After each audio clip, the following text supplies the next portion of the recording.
This is the Georgia Farm Monitor.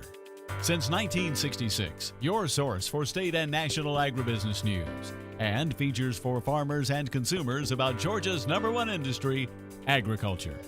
The Georgia Farm Monitor is produced by the state's largest general farm organization, the Georgia Farm Bureau. Now, here are your hosts, Ray DeLessio and Kenny Burgamy. Well, from all of us here at the Georgia Farm Monitor, hope your 2017 is off to a good start. As always, we are so glad to have you along for the ride. I'm Ray DeLessio. And I'm Kenny Burgamy. A bit of a change from our normal format. Instead of the latest news and feature stories, we're going to feature both yours and our favorite stories of 2016. For instance, take a trip with us to Georgia's oldest operating packing house and see how Dickey Farms continues to take great pride in calling itself a family business. Also on the show, we'll revisit one of our most viewed recipe segments and see the many uses of the always popular Vidalia onion. And then later, see how the self-proclaimed Queen of Kale turned a simple kitchen experiment into a thriving business geared towards giving people and school kids some healthier options. These stories and much more starting right now on the Georgia Farm Monitor. And so we began with a story that's been viewed over 2,500 times on our YouTube channel. During the course of its 50-year history, the Monitor has visited Dickey Farms in Musella on a number of occasions, specifically to talk about peach production. But back in April, we were there as the family welcomed a 5th generation to their Central Georgia operation. What looks like a movie set in Hollywood is the charming community of Musella, Georgia, less than 90 miles south of Atlanta. It's where Robert Dickey first built the peach packing shed 80 years ago this year with lumber off of his own land. In just a few weeks, this spot will be busy with customers stopping for peaches and peach products from Georgia's oldest continuously operated packing house. But before that happens, preparations have to be made. Lee Dickey just joined the family business, proud to be a 5th generation to the thriving peach industry in Georgia. You know, really, I'd say that for the first year or two, it'll be just a lot of learning and just really learning the growing and the farming aspect of the business and really understanding that, and because that's just so important. After graduating Georgia State University, he spent several years working in the field of accounting in Atlanta. I started my career in accounting and then spent about 6 or 7 years in finance in Atlanta.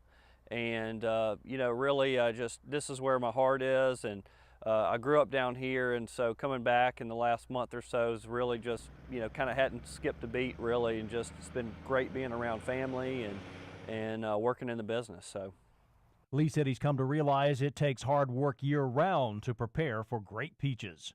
You know, what people don't always realize is the spring is so busy as well.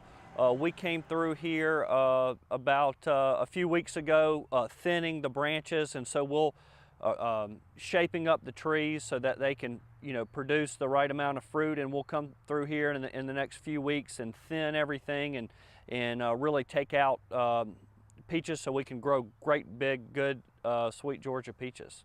When I asked Lee why he decided to return to the family farm, he told me he had always thought about coming home to be part of the family tradition.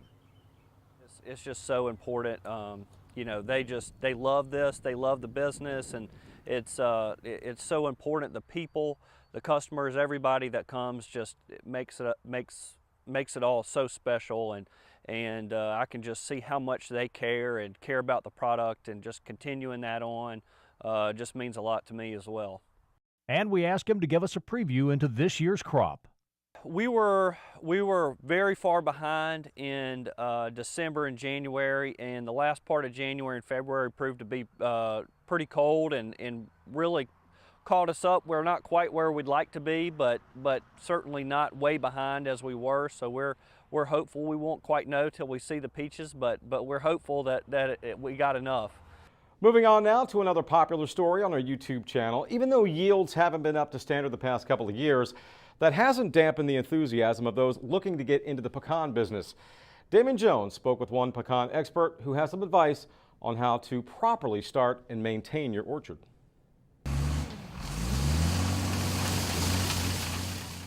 Before you can get this, you first have to start out with this. And right now, planting season is underway for pecan growers around the state who are looking to cash in on an industry that has remained relatively steady. It's a reason the demand for these trees remain at an all-time high. Well, the price for pecans has stayed pretty good for the last few years, and with other commodity prices being down, there's continued to be an interest in planting pecans, and we continue to have a pretty good number of trees going in the ground. Once you decide to get into the business, picking the right variety is the first and most important decision you'll have to make. And the biggest factor to consider when making a choice is time commitment, as some varieties take more effort than others. Variety selection is a big part of planting an orchard, because once you make that commitment and get those in the ground, you're kind of stuck with it. So there's several things a grower needs to consider when choosing a variety. Probably number one is how much time are they going to be willing to spend managing this variety. While it might sound like common sense, just how far into the ground a tree is planted will determine how successful it will be in the future. Probably the most important is to not plant those trees too deep. Kind of a common rule of thumb that I tell people to do as they're planting trees is to look for that uppermost lateral root coming off of the taproot and keep that right at ground level or no more than an inch below the ground. Once the tree is in the ground, properly maintaining the orchard is paramount, as the first year is the most important one for the tree. Well, the first year, the main thing that you need to do is keep weeds away from those trees and keep good soil moisture. You don't want to let them dry out. Ideally, a grower would have irrigation on those trees, and mainly the key components that first year are just keeping the weeds off of them and providing good soil moisture. And don't expect your orchard to look like this anytime soon, as growers must show plenty of patience when starting off in the business.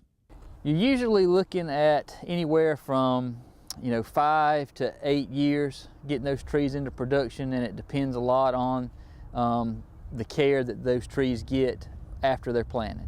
It's advice to remember, as trying to rush the process will affect your yield in the long run. One of the key things I think also is to not over fertilize that first year. A lot of growers, as soon as they plant those trees, they want to get them into production as soon as possible. They just need to keep in mind that no matter how much fertilizer they put on them, they're not going to have nuts that second year. So the first year, they just mainly need to work on building up the phosphorus, potassium, and zinc, and not worry so much about the nitrogen. Reporting from Tifton, I'm Damon Jones for the Georgia Farm Monitor. All right, Damon, great job as always. Still to come on the Monitor, meet a woman whose homemade kale chips resulted in a thriving business that has even caught the attention of some of Georgia's public school systems.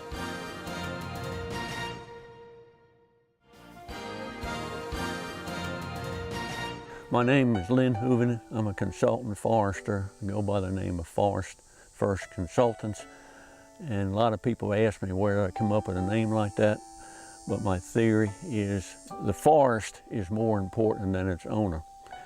And I worked 34 years for the Georgia Forestry Commission. I was management chief and had a wonderful career. And I'm one of the few people, I think, that had the opportunity to go through that 34 years. And then you graduate, as I call it. You graduate from that. And now I'm out in the country here in Jones County on a 1,500-acre farm. So I probably have the biggest office anybody has ever had, 1,500 acres. People have to remember the value of the forest is worth nothing if you don't have somebody to harvest it. We've had a timber harvest on this farm every single year since 2002, and I have one scheduled all the way to 2026. We don't do any total harvest.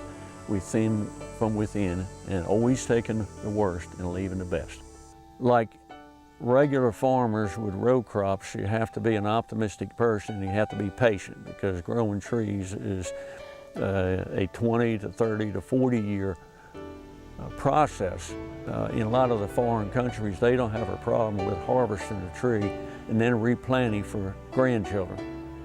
And so we got accustomed to short rotations, and we get accustomed to wanting our money quick.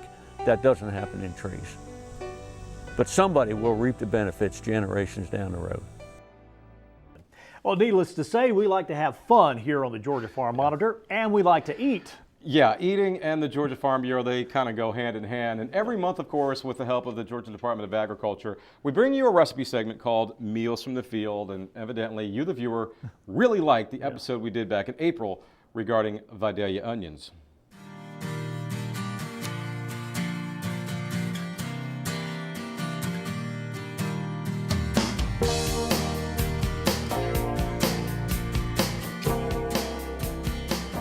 All right, welcome back to the Georgia Farm Monitor. What you're looking at there is the new 2016 Georgia Certified Farm Markets member listing. You can find these at your local GFB county offices, most welcome centers, and your local Chamber of Commerce. And of course, while we are on the subject, we would like to welcome one of our newest markets to the group, Pittman's Market in Lyons, Georgia. They specialize in Vidalia onions. Speaking of which, welcome everyone to another edition of Meals from the Field. So glad as always to be joined by our home economist specialist, Marcia Crowley. And Vidalia onion season, of course, Marcia, got underway April 25th. Exactly so the right. season is officially here. All the things you can do with onions is absolutely amazing. Marcia has been working hard the past couple of weeks trying to come up with some great recipes. And I think you succeeded. I think I did, with the help of my buddy Cole from Cole. Douglas, Georgia. Cole is a diehard viewer of the He show, loves it. and he loves the show, so we got to give a shout out to Cole. Cole, thank you so much for watching. So what do we have today? I know All we're right. doing Vidalia onions, but we're doing recipes using Vidalia Exactly. onions. Now, Okay. a lot of people may already have this Vidalia onion casserole Mm-hmm. recipe, but if you don't, it needs to be in your collection. Right. So you saute in 1/4 cup of butter 4 medium Vidalia onions. Okay. And that's what we've got here in the pan with like 15 saltine crackers at the bottom. You're going to put 1/2 of a can of cream of mushroom soup, and you know we can't cook anything in the South without cream of mushroom soup. So It's a must-have in it's your, a must-have. in your cabinet. And then you're going to top that with the remainder of the onions. Then the remainder of the cream of mushroom soup. You could use cream of chicken if you want, but it tends to work better with this. All right, you're going to top that with, let me just get that out of the way. This is 1/2 cup of milk and 2 eggs. You're going to evenly pour that over the top of this. And this dish is really good for cookouts. It moves well, it's movable. Right. All right, you're going to top that with 1/2 cup of cheddar cheese Yum. and the rest of this is like 3 saltine crackers. Okay, and you can bake that at 350 for 30 minutes. 350 for 30 minutes, and when that it's out all of done, it kind of comes out and looks like Looks this, like correct? that, and I'm telling you, it's really good with burgers, steak, all of that stuff. Out of that, look at that. Quick and easy to make too, actually. It's very easy. The hardest part is sauteing onions, and that's not hard at all. Moving on. Moving on. What are Vidalia onions without onion rings? Absolutely. The different thing about this recipe is there's no egg in it. Okay. You're going to marinate onion slices in buttermilk and your favorite spices, and then you're going to dip it in the flour. Okay. All right, you're going to serve that with a spicy ketchup. So that's a cup of ketchup, 2 tablespoons of grainy mustard, and 2 tablespoons of sriracha sauce. Sriracha. Sriracha. Sriracha or Sriracha? It's Sriracha. I'm sorry. Sriracha. And you can find that Raka. in the Asian section of your grocery store, not with the hot sauce. All right. Okay, you serve that with the onions, and last. Whoa, whoa, whoa, whoa, whoa, whoa, whoa. Oh, got to say that. You got Yeah, to try it. Come back here. I have to try this. Those onion rings are so good. Are they? Let me see. Hold on a They second. might be a I little know I look cold, like it. but what do you think? Oh, absolutely. Yeah, got to have that. Have you ever seen me turn down food before? No, I really haven't. But and the last thing, this is my husband's recipe. He calls them Vita Blue pork chops he's a baseball fan, Right. after the pitcher. All right, this is. Oh, that stuff has a kick to it. I Well, like yeah. it. Very good. Get pork chops with the bone in. I don't know if you can see that. You're going to stuff it with about a tablespoon of Vidalia onions chopped and a tablespoon of blue cheese. Okay. And you're going to secure that with toothpicks, obviously, that have been soaked in water so they don't burn. So you don't burn? Yep. And you're going to grill these, bake them. Grilled is actually the best. And the internal temperature obviously should be about 165 degrees. But these are delicious. Like I said, they're named after Vita Blue, the pitcher from the 70s. Now There you have those, it. just looking at those, are those your typical pork chops that you get at a grocery store or a Yep. butcher? They are, okay. And they've been marinating in an white wine, garlic, herb, store-bought marinade. Right. Yeah. The amazing things that you can actually do with Vidalia onions, and I mean, all this stuff goes together. You can have the onion, so it's not an overload of onion. I mean, can you No. make it all? Can you have the pork chops? Can you have the onion casserole and the Absolutely. onion rings? You just get a hint of the onion and the blue cheese and the pork chops. It kind of all melts together, and you can always have onion rings, which are great on burgers as well. You're amazing. You are amazing, I have to say. And folks, as always, you can find all these recipes by logging on to gfb.org/recipes.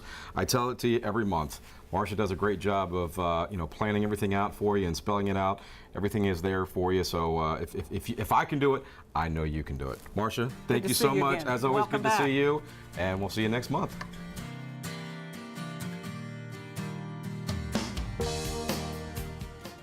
Time for our final break. When we come back, genetic improvements on wheat, how these researchers at the UGA Griffin campus are helping farmers produce better yields.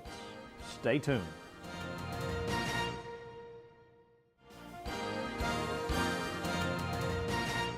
Georgia farmers enjoy a good harvest, and when the winter wheat is ready in the spring, farmers look forward to the high yields and good profit margins.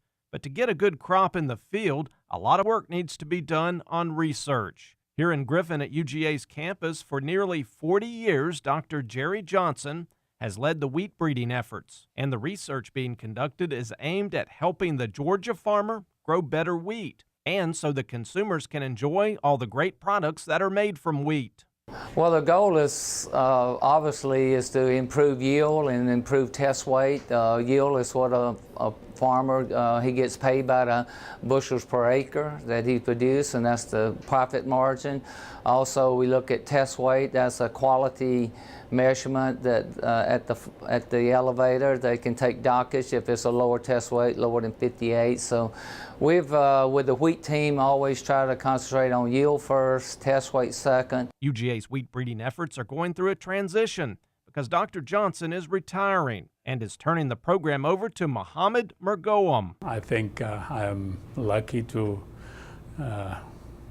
follow up Jerry's. It's a large shoe to fill, but I think with his help, and I'm overlapping with him almost now more than a year, and I'm learning from his wisdom, and I think we will keep this program successful I was before, and I'm very excited to be in Georgia. Wheat breeders jokingly say their job is to try and pick the bad family members out of the wheat's family tree. But it takes countless hours to make sure Georgia farmers get the best varieties for an area that has some tough growing conditions. One of the major problems that in wheat, for instance, that keep wheat not grown on large scale. Actually, wheat is going down acreage. If you go a few years ago, it was more than 500,000 acres, and now we are almost less than 250,000 acres. And that's because of many constants, including one disease called scab. And the last 4 years, that disease was a major problem, which caused yield going down as well as the quality. And our goal is to develop not only variety with high yield as it was in the past, but resistant to major disease, including the scab. So as farmers plant their wheat crops, they can take comfort in knowing there are many individuals spending a lot of time in the lab and in many other locations trying to make sure Georgia's wheat crop is the best it can be. The other thing that really, the end product is to have the millers in the state, the flour mills, purchase wheat from the farmers in the state, and we've worked on quality, milling and baking quality, where they will think Georgia lines are the best, and we'll buy those from the elevators, and so it helps improve the quality of acreage of the state of Georgia, and also the quality of product that coming out of the state of Georgia. Reporting from Griffin, I'm Mark Wildman for the Georgia Farm Monitor. Well, finally today, long before she proclaimed herself the Queen of Kale, Necia Gates says her claim to fame was an aspiring musician in Detroit who appeared on the soundtrack from the Whitney Houston movie Waiting to Exhale. These days, however, she's singing a different tune as an entrepreneur. Back in April, the Monitor spent the day with Necia, who was passionate about providing healthier options for both kids and adults.